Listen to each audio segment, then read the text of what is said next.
Last Sunday, we celebrated the mothers in our lives.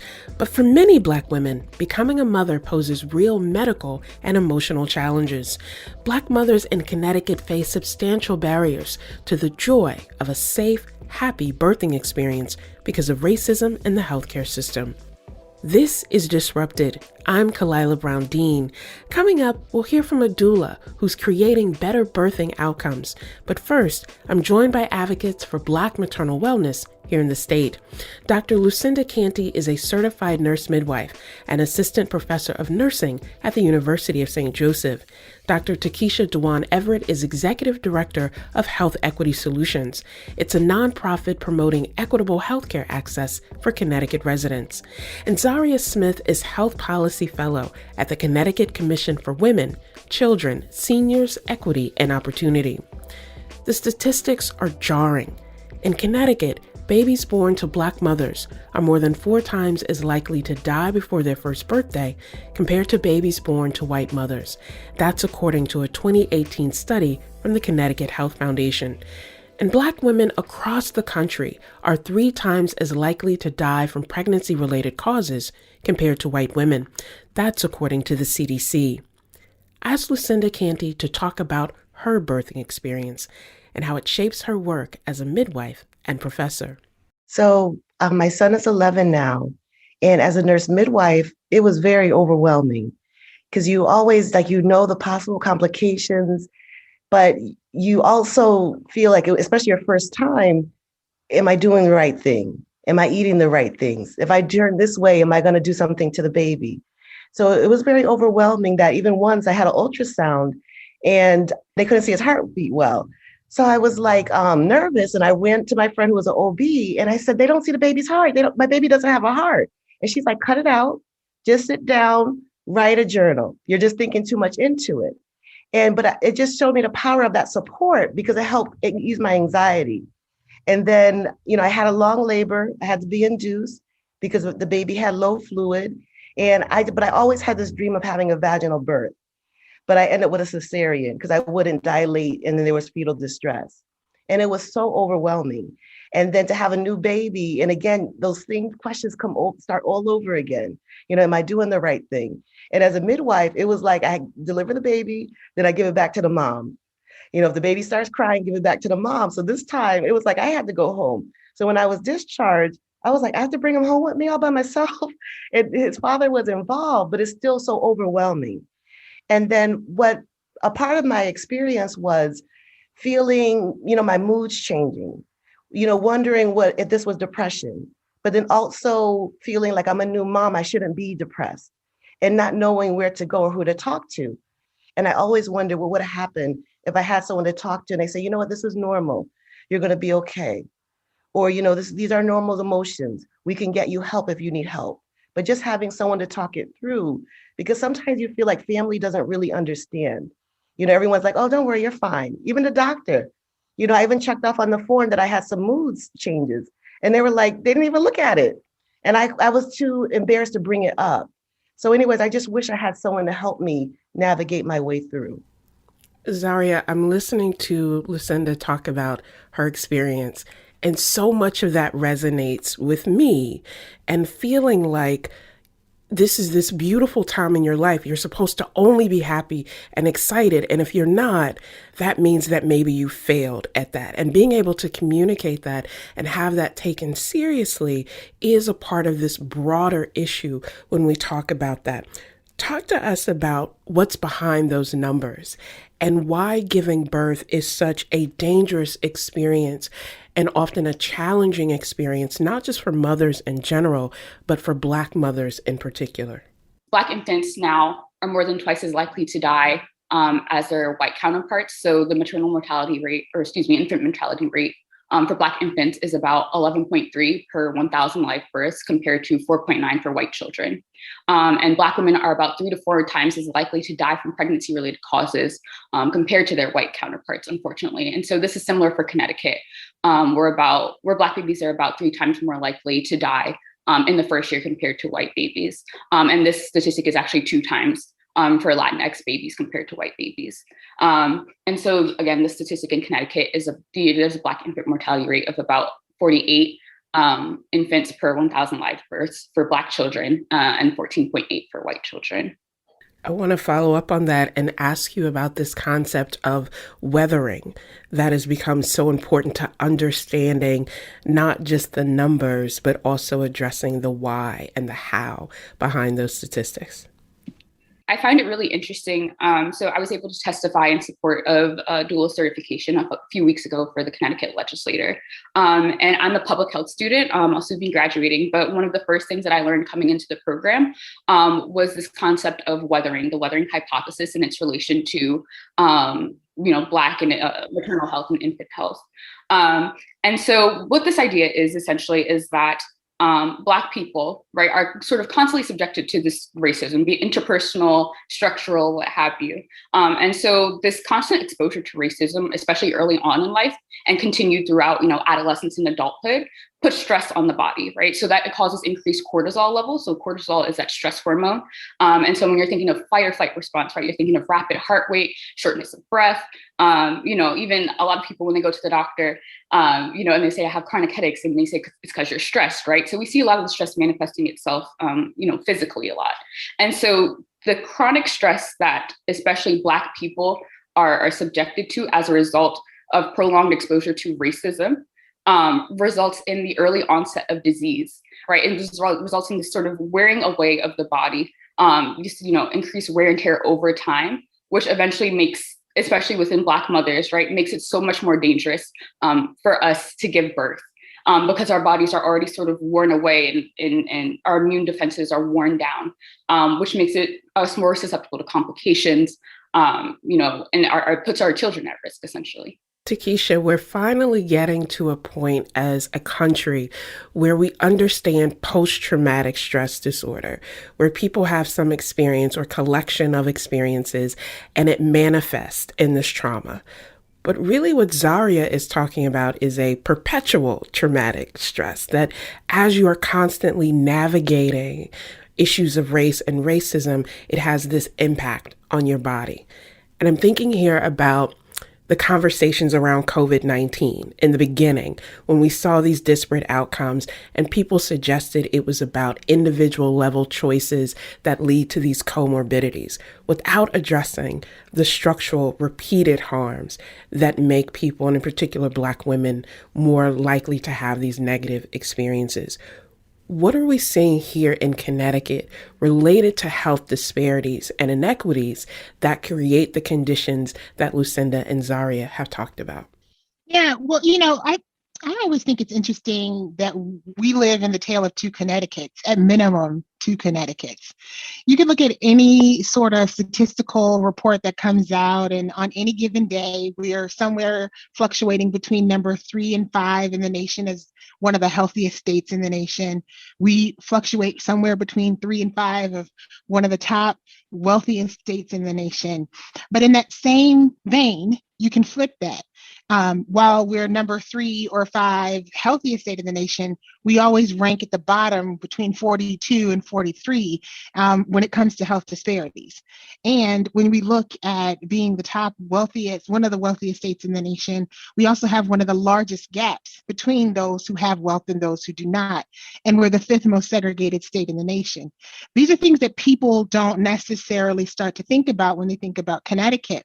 But when you unpack all of that, what it really means is that on a day-to-day level, there are people of color, and particularly women of color, who are not getting the healthcare access, the healthcare delivery and service, and the results that they so well deserve as being a resident in a state that has all of this great wealth, access to doctors, and apparently access to health.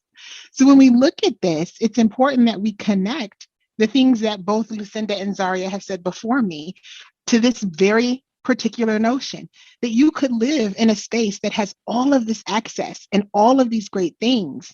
And yet, because of the color of your skin and the structural inequities that come with race, because of racism, and still suffer.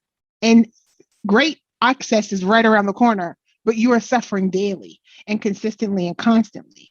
And I think that's the piece about structural racism that people tend to miss. When we talk about racism, people try to go straight to well, I'm not a racist. And I think in 2021, probably in 2020, and I would dare say 2000, it's time for us to get beyond that conversation about whether someone is individually racist or not, and start really understanding the system of racism that is at play, and how every day people who look like me and the other women who are joining us today are constantly living in a space of navigating our existence and justifying our existence, and not knowing when we walk in the door.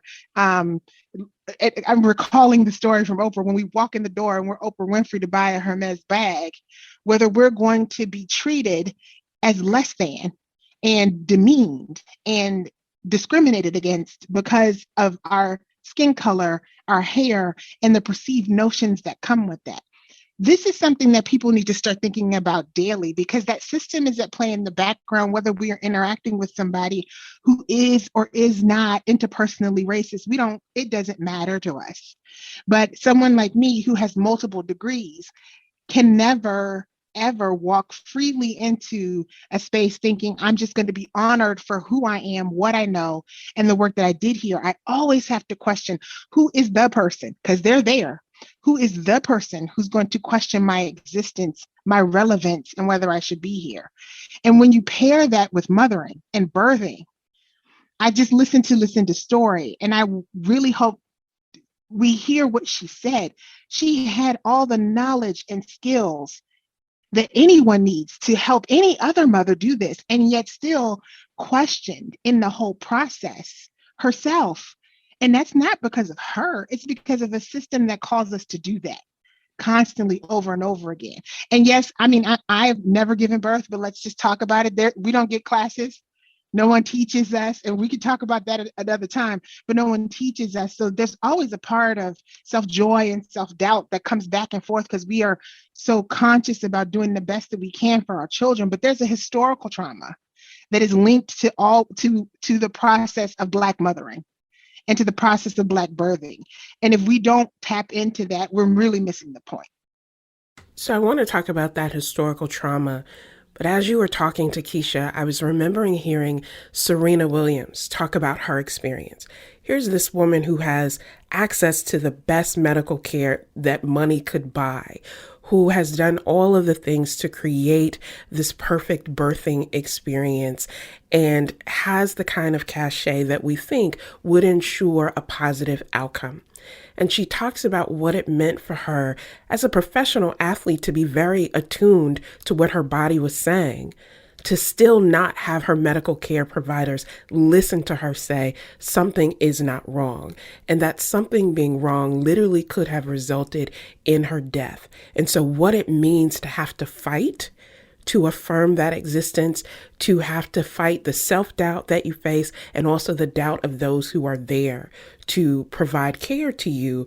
But then what do you do with that so that no one else has to experience that or navigate it? Before I bring Cynthia in to talk about the amazing work that you're doing, right? We know what the problems are. We know what the challenges are. What do we do with that? I want to take a step back to Lucinda and ask, talk to us about this historical context of how Black women have helped take care of each other historically, even when they could not access those more traditional forms of medical care. Yes, and that's the piece that people often miss, is that even from, being enslaved and coming here through the Middle Passage, Black women have been providing nursing care, midwifery care, just taking care of everyone. And then when, programs were being organized to provide nursing care or midwifery, we were told we couldn't be smart enough to be educated. But these women were providing care in the communities with limited resources and have better health outcomes than we do right now. I'm talking about midwives that will go into the home and deliver a baby where there's no hot water and no electricity. There definitely wasn't any fetal monitoring. And these babies came out well, they were healthy. But it was also that sense of community. It was like people in the community knew that somebody was giving birth and they were there to give that support. And, again, those limited resources, when there was segregation, there were laws to support that. And then now it's like when there was that shift, even like in the 50s, that shift to the hospital, we lost that community support because the midwives weren't allowed to go in. And it was organized to eliminate them by saying that they were harming women. When if you look at the statistics during that time, women were doing better in the home with nothing than in the hospital. And we know about the experimentation. But the common theme that keeps going throughout history is that Black women can't be trusted to know what's going on with their body. Look at pain. Go way back when we weren't smart enough to know that we had pain.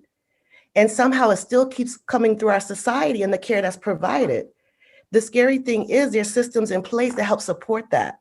So the provider says, oh, I didn't give her any pain medication because we got addiction out there. Or we know based on the pain scale, 1 to 10, she didn't qualify for it. So they have things that keep supporting it, but it's causing harm to the women. And we just have to start again looking at women, particularly all women of color, but particularly Black women, that we're human. And we need that support and guidance. And we have to make sure that those barriers that prevent that are eliminated and holding people accountable who cause harm to women, because there's no accountability. So that's why these same things from slavery continue to keep on being a main part of the care we receive.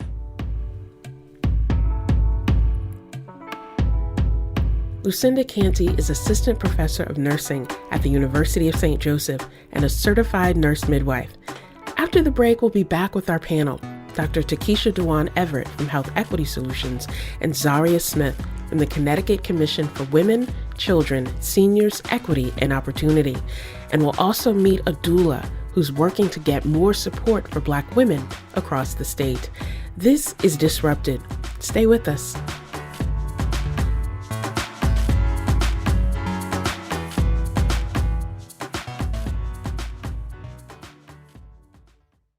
Welcome back to Disrupted. I'm Kalila Brown-Dean. Today we're talking with a panel of women who advocate for health equity for Black mothers and babies in Connecticut.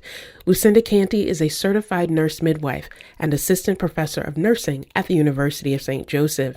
Takesha Dewan Everett is executive director of Health Equity Solutions, and Zaria Smith is health policy fellow for the Connecticut Commission for Women, Children, Seniors, Equity, and Opportunity.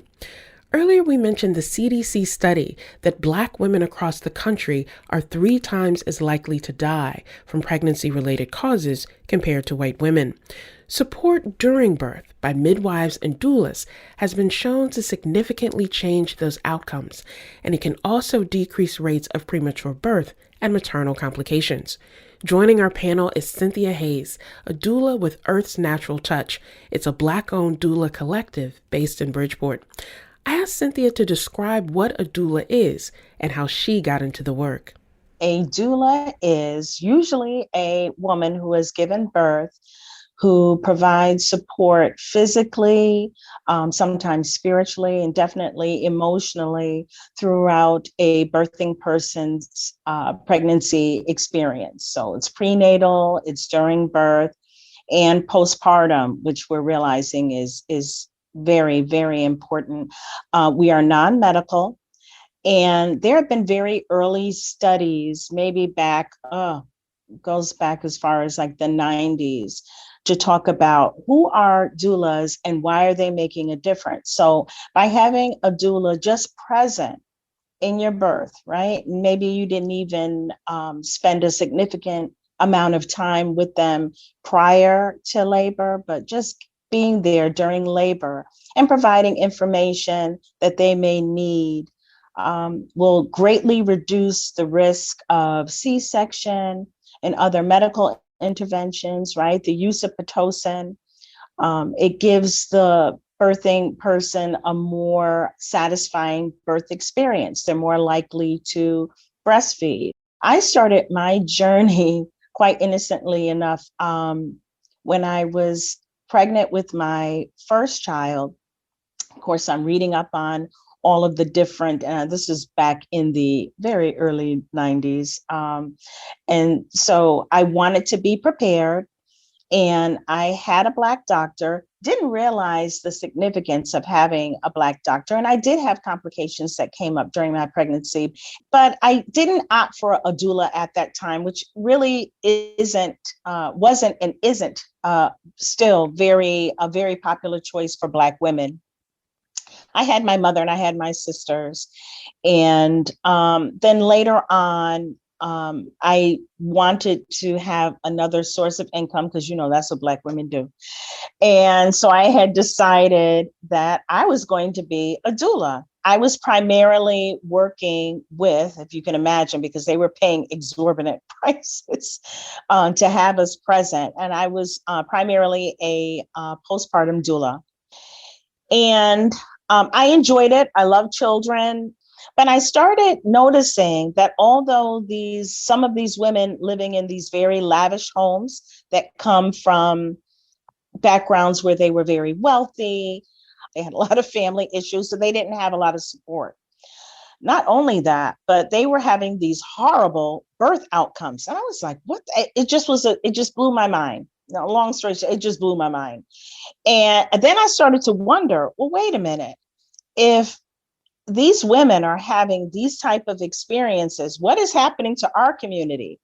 I decided to go through a more rigorous training, a more culturally competent training that would help me, even as a Black woman, be able to properly prepare and provide the support and provide anything that women in my community needed, not just to survive the pregnancy, but to give them the pregnancy and the birth that they desired, and let them know that they were worthy to have those types of experiences that seemed to elude us. And, I had to make myself familiar with what that looked like and see how I could really get in there and support them in the way that they deserved. Lucinda, talk to us. What is the difference between a midwife and a doula in terms of those kinds of roles and functions? So midwives provide care, and midwives are healthcare professionals. There's a training that they go through. They provide care during pregnancy, childbirth, and postpartum, and provide women's health care. That's my area right now. And a doula also has training in pregnancy, childbirth, and taking care of postpartum. There's a lot of different areas. Even there's bereavement doulas. Doulas are not healthcare professionals, but they still go through a rigorous training and have to, become certified. So they still go through a training. The difference also, I want to make sure I say this, they both, midwives and doulas, improve health outcomes. So even though they don't have the medical training, they still know how to work with women to provide the support and care that they need so that they can have better health outcomes. And we're talking about lower cesarean rates. We're talking about initiation of breastfeeding more frequently, and even just a lower risk of even postpartum complications, especially like postpartum depression. So we both do similar things. It's just our trainings are different. And midwives can also have a nursing background. Like I have a nursing background, some midwives don't. So we still have the same common goal as focusing our care on the woman, but it's just our training is different. Thank you. That was for me, but I also think for our listeners who may be thinking, how many people do we need to provide this? And I remember again in my own experience, my OBGYN never really asked how I was doing. It was the pediatrician who said, "How are you doing?" And I said, "Oh, the baby's fine." And he said, "No, how are you doing?" And it seemed so basic but transformative to think about outcomes across the spectrum and how promoting that health can do that. Zaria, pick up on that point about those more positive outcomes for the mother who has access to a doula, and also what you're seeing in terms of an increased awareness and access to doulas for Black mothers in particular. So I think it's already sort of been said here, but of course, doulas have significant health outcomes, especially among Black women. Of course, there's fewer cesareans. They're associated with shorter labor lengths. Actually, in one study, they compared birthing people who used a doula versus who didn't use a doula. And they found that those with doulas were more likely to rate their birth experiences as good, and they were less likely to use an epidural. So we see these, and they've also proven cost effective as well. And they've been shown to sort of reduce Medicaid out-of-pocket expenditures. But I think what we've seen, especially at the Connecticut legislature, so there's been Senate Bill 1 that's been introduced, which first defines what a doula is, which is important since we don't want there to be any ambiguity in terms of figuring out, okay, does a doula do this? Are they a medical professional? Are they a non-medical professional? Which of course they're a non-medical professional. But it's also going to help with, further professionalizing, the profession. One thing that the bill also does is require the Commissioner of Public Health to establish a study to look into a state certification process for becoming a doula, which is an important first step for doula reimbursement. So when we think about doula services, of course, these services aren't for free, and sometimes they can be a bit expensive. And when you're thinking about, Black women and the intersection of race and, poverty, right, these women are more likely to have significant health issues or to face these complications during birth, but may have less access, to these improved health outcomes that are brought about because of a doula.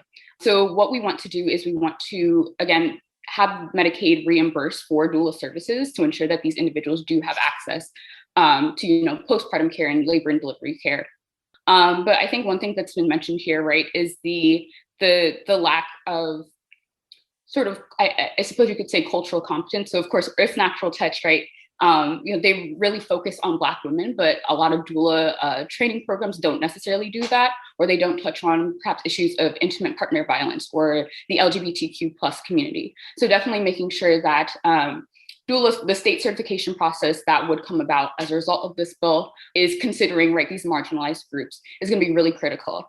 And then I think one of the last things that we can do to sort of, ensure, again, that we as Black women have the necessary access to doula services is the consideration of training and the cost of training associated with becoming a doula. So actually a lot of doula programs have a tiered pricing scheme. So basically they'll say, if you are not able to afford your rent or afford food, or if you don't feel your food secure, this is what your price would be, and that would be the lowest price. Versus, if you are food secure, if you are comfortable paying your rent every month, if you're, just overall financially stable, then you would pay a higher price. So making sure that the cost of this certification would not be one that would prove to be a barrier, especially in Black and Brown communities where, that may be a barrier. But I think I was recently in another discussion about doulas. And one of the things that someone had suggested, right, in terms of just increasing awareness by word of mouth, was, if you're at a baby shower, and one gift that you could get the whoever is being celebrated at the baby shower, one gift that you could get that person would be like doula services. So, I think that was a really great way to sort of spread knowledge and awareness of the doula profession by word of mouth. But of course, there's still a lot of significant work that needs to be done in this area in terms of educating and making the profession accessible to us as well as other marginalized groups. I appreciate that idea. That's one less onesie for me to buy, and instead something that could actually benefit the mother. Takesha, you are leading one of the most substantive and comprehensive health equity organizations in the state of Connecticut. But you've been advocating for doula care and supporting doulas for quite some time across the state. Why is this issue so personal and important to you? And also, are you optimistic that we may finally see progress at the state legislative level addressing the sorts of challenges that Zaria just mentioned? I'll start off by saying the funny thing, I want a doula for my life. I think it's just, there's nothing better than a woman who has gone through what you are going through, who understands the challenges, the opportunities, the beauty of it all, and stands in the gap for you when you can't see anything else, right? Like, it's so much that's happening at that point. And for me, from a personal perspective, I just think back to my mother. So much of my work is driven by my family and the experiences that we have had collectively or individually. And it is well known and well said in my family that I am pretty much my mother's miracle baby. I am sandwiched between two miscarriages before me and every other birth after me miscarrying. And I just think back to what I can say now my mother didn't know and didn't have, and the resources and the accesses to have other successful births. And the funny part of the story is, like, she didn't even know she was pregnant with me until she was 5 months. So we don't know if that was a part of the success or not, but we also don't know all of the things that did go wrong in those 5 months that probably shouldn't have happened. And I know, generally speaking, there were a lot of difficulties from health difficulties that my mother experienced. And had there been people who were paying attention and understanding her desire to successfully give birth and the environment necessary and needed for her structurally to do that, her outcomes could have been vastly different. And rather than being an only child, I could be one of many. Now, let's be clear, I'm very happy for being an only child, but the outcomes could have been very different. And so this is deeply personal to me, but also I think deeply personal and profound to any Black woman who has seen or heard any of these stories that are just unnecessary. In the United States, one of the most developed countries in the world, we are experiencing, for Black maternal mortality, far worse outcomes than some undeveloped countries who are, or underdeveloped countries, I should say. It's not fair to call a country undeveloped, but underdeveloped country who doesn't have the resources that we do. And so for me, this is something that just has to happen. And I am excited, and I think we're going to get progress in Connecticut. And let me tell you why. It's because the doulas are leading the way. And I think that's important to understand. Our role at Health Equity Solutions is to provide capacity support to the doulas to get what they need, and to really be there to explain when they have questions like, wait a minute, why are we doing this? Or why is this necessary? So that we can provide the backdrop of here's why. And you all fight for what you want to fight for, and we can make the pathway there. Like, I have to shout out Samantha Liu on my team, because she's the one who's constantly just saying, this is what they need, and this is how we're going to support them. So I am confident that we're going to get somewhere, because now when the Department of Social Services is thinking about a maternity bundle and what that for payment and what that looks like, they called in one of the doulas at the table. It wasn't the doulas trying to fight to get in. And that's a big difference. That's a completely big difference. And we all know Shirley Chisholm's statement, if they don't make space for you at the table, you bring the chair. And here the table was being set, and they made a point to say you had to be there. And that's because of the work that Earth's Natural Touch, Lucinda, Zaria, others have been pushing to make sure we have space. So I think we're going to see some success here, and I'm excited about it. After the break, we'll continue our conversation with our panelists. Takesha Dwan Everett from Health Equity Solutions, Certified Nurse Midwife Lucinda Canty, Zaria Smith from the Connecticut Commission for Women, Children, Seniors, Equity, and Opportunity, and Cynthia Hayes, a doula with Earth's Natural Touch. We'll talk more about new legislation that could support the work of doulas here in Connecticut. This is Disrupted. Stay with us.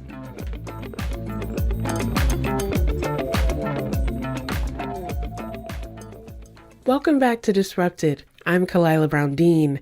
This hour, we're talking with 4 advocates who are working to improve the childbirth experiences of Black mothers in Connecticut. Lucinda Canty is a certified nurse midwife and assistant professor of nursing at the University of St. Joseph. Takesha Dwan Everett is executive director of Health Equity Solutions. Zaria Smith is health policy fellow at the Connecticut Commission for Women, Children, Seniors, Equity, and Opportunity. And Cynthia Hayes is a doula with Earth's Natural Touch in Bridgeport. Many of these leaders testified before the state legislature about Senate Bill 1. It would define the doula profession and create steps toward Medicaid reimbursement. I asked Cynthia how SB 1 would benefit her and other doulas across the state. Yes, I think it was already mentioned how often we have discovered that access to doulas is just not possible, even for what we would deem as successful Black women.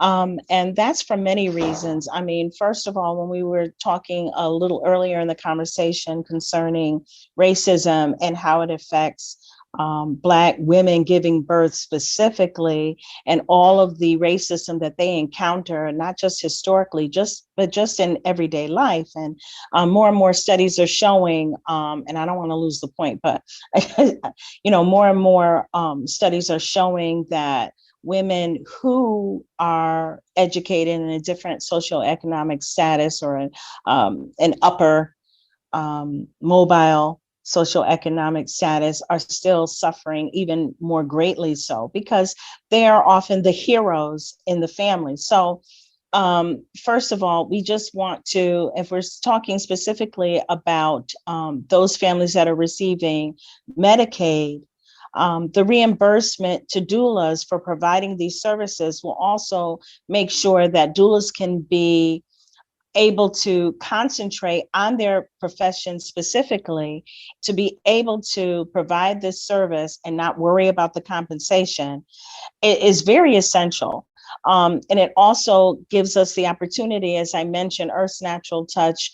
We are doulas, but we also consider ourselves perinatal advocates, in that there is a whole range of services that we provide. So we can concentrate on really being able to get all of the other additional trainings that are essential for us to have in order to provide that care to anyone that wants it, and to be able to concentrate on, being able to provide, like right now we have different support groups that we are sponsoring. One that's been running since last August has been our Mocha Milkshake Cafe, which provides lactation support and services to Black mothers specifically. And we know that there are also disparities concerning that, in that we're not supported for a lot of reasons. And we'd be able to concentrate on a whole range of services, in other words, that we can provide specifically to Black women.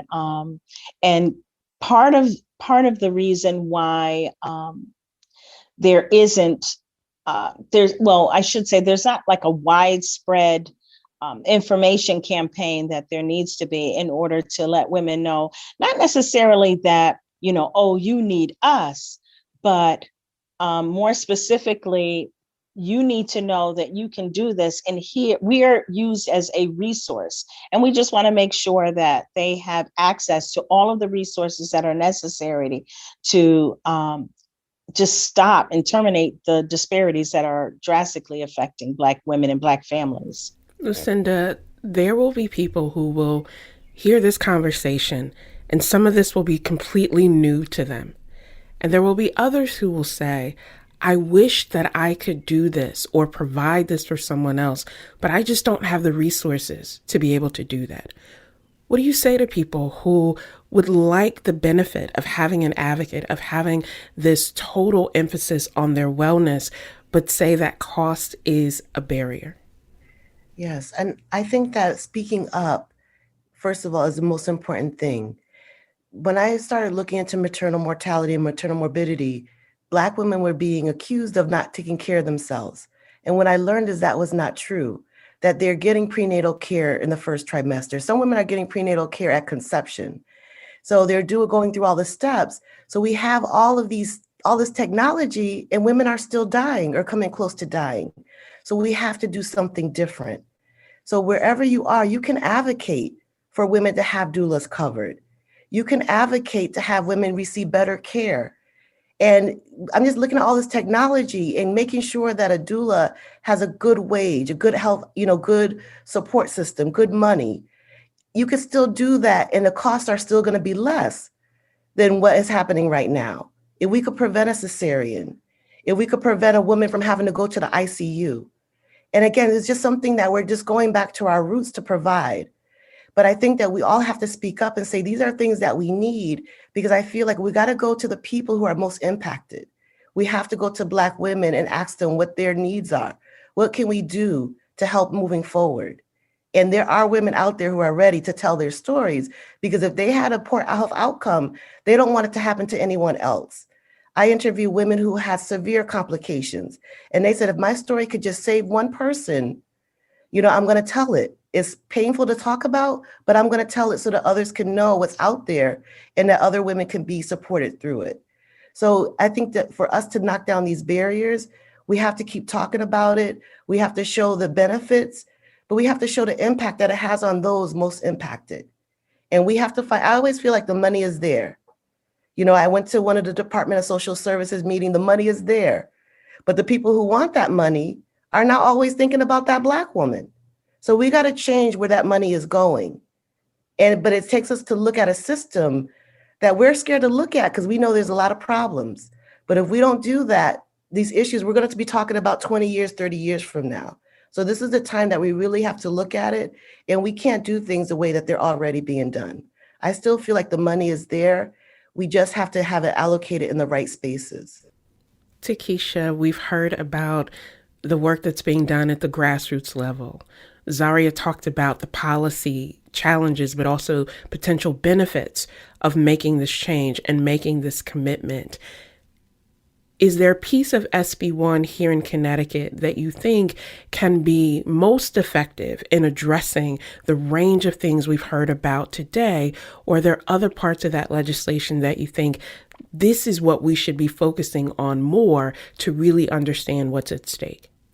Sure. So Senate Bill 1 is being considered right now in the legislature. It's passed through committee and awaiting for time on the agenda to be heard on the floor. And there are a number of pieces in it.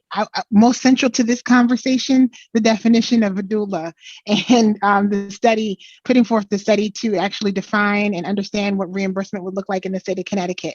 So that is a central piece to it. But I think there are other components that really fall well into this conversation that track with understanding the impact of racism in health. For example, there's the declaration of racism as a public health crisis, which I think is directly related to the issue of Black maternal mortality and morbidity in Connecticut. There's also the understanding of what that means in creating opportunities to push policy forward that would dismantle the impact of white supremacy and racism in the state of Connecticut. So those are two critical pieces that I think together, if you put those together, would be very helpful in understanding. The one last piece I want to kind of put in here with that, we understand and know some of the story around Black maternal mortality because we're able to track the data. And our data is not perfect for us to fully understand and comprehend the issue. For example, there's still outstanding questions that we're not, and this isn't to dig on anybody, but we're still trying to uncover when we're looking at our current numbers around Black maternal mortality. Are we looking at all birthing persons, or is it just cisgender women? So we're just truly trying to unpack more information about the data. And I say this to say, complete understanding of data through the lens of race, ethnicity, and language, and particularly disaggregated, will better help us understand the true nature and the depth of what our problem is around Black maternal mortality, but also how our solutions are addressing it. But hear me say this clearly, we don't need to wait for the data. We already know we have a problem. We already know doulas are a part of the solution, and we need to get into action around that. So SB1 gives us an opportunity to move that forward. So as we come to the close of our time together, I don't want us to overlook the fact that with all of these challenges, with all of the fears and the anxieties, there's something incredibly beautiful and joy-filled about this opportunity that some women have.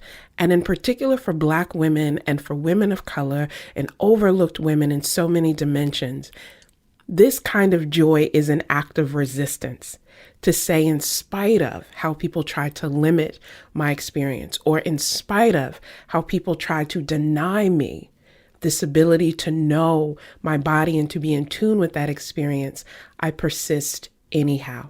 So I want to ask all of you, how do we encourage and promote that sense of joy for Black women and for all women to be able to define themselves for themselves? Cynthia, I'll start with you, please. Yes, I mean, we did speak a lot about some of the disparities, but we do have Black women that are doing very well. There are Black women who would have never have breastfed their babies that are breastfeeding. There are women who are getting the birth that they want. And we just ask that, and I think it was already mentioned from this illustrious panel, and I'm always in awe whenever I'm with them. But to continue to support the programs and to, whenever there's a public hearing concerning SB1 and in the future, to get out there and see what it is that you can do individually to provide the support to the women and to the institutions that are doing whatever they can to bring support and bring information about the importance of doula care and how women are doing very well with doulas and being very well, and they are discovering their own power in creating the birth and choices that they want and deserve. Zaria, how do we affirm that joy for Black mothers? Yeah, so of course, I'm not a mother, but I think, especially being a student, and being one of the younger people on the panel, what I hear a lot from my peers is, they're somewhat deterred from, wanting to give birth or wanting to have a child because of these statistics. But I think one thing that sort of has me resting easy at night is the fact that, these conversations are being had. So, Dr. Canty, Dr. Everett, and Ms. Hayes are all working to ensure that, when the time comes for me or people, like me to, give birth or, deliver a child, that I will be supported. And I think there's also a lot of conversation, with especially having Black healthcare professionals in general.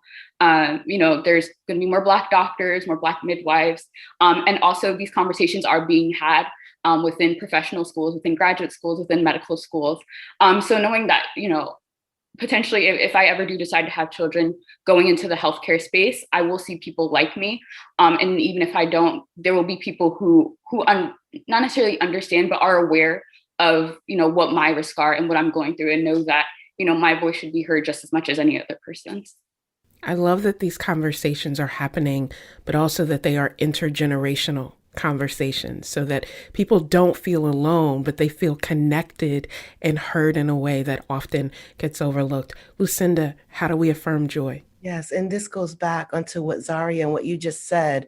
Just doing this work, I just want Black women to know that you're not alone. There's an army out there to support you. There's women, and again, I've seen women, for years, I didn't have children. I don't even want to say the age I had my son, but I still was able to be a source of support. So I just want to say to Zaria that you're still here, you're talking about it. We all need that support. And, working with Earth's Natural Touch, there's just so many Black women that are supporting each other in their work and supporting women through childbirth as well, that we're here for you, that we're supporting you, we're fighting for you, that we know that change is going to come because we're working together. And that's just a beautiful thing to see. That brings me joy, even just thinking about it. But I just want women to know you can have that childbirth. You have the right to have that birth experience that you want. And there's people here to support you. Lucinda Canty is a certified nurse midwife and assistant professor of nursing at the University of St. Joseph. Thanks to all of our panelists, to Keisha Dwan Everett, Executive Director of Health Equity Solutions, Zaria Smith, Health Policy Fellow at the Connecticut Commission for Women, Children, Seniors, Equity, and Opportunity, and Cynthia Hayes, a doula with Earth's Natural Touch in Bridgeport. We'll have links to resources and doula support at ctpublic.org/disrupted. Disrupted is produced by Katie Tolarski, James Scoble-Wolf, and Anna Elizabeth. I'm Kalila Brown-Dean. We'll be back next week.